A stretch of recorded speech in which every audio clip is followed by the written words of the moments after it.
Effective January the 1st, Sask Energy will stop collecting and submitting the carbon tax on natural gas. That was Premier Scott Moore last October announcing that Saskatchewan will stop remitting the carbon tax on home heating. But fast forward to this year, we haven't made a decision at this point. That won't happen until later in February. Duncan says the government will be remitting in January as the money has been collected in the December billing cycle.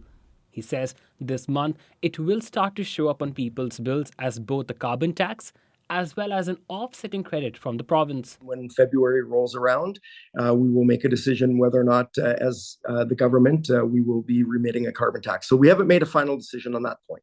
But carbon tax not being collected and possibly remitted would mean lower carbon tax rebates for households. And then we look at how much people get back from this rebate. And we actually find that it's almost 80% of the lowest income households are getting more money back than they spend on carbon pricing. In 2022, $426 million went to Ottawa from Saskatchewan in carbon pricing. Of that, a third, $175 million, came from Sask energy bills.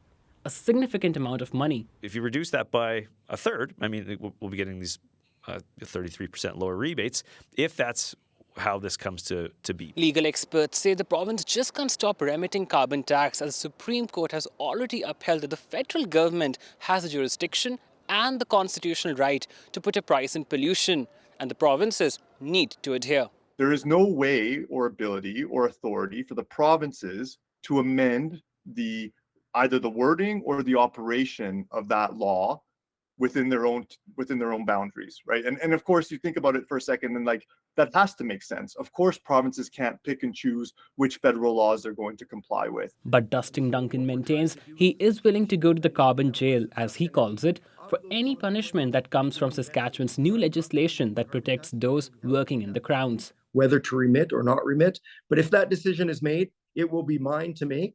And so what the bill intends to do is essentially shift that responsibility and the obligations and the consequences to me, and I'm prepared to bear them. Pratish Dayal, CBC News, Saskatoon.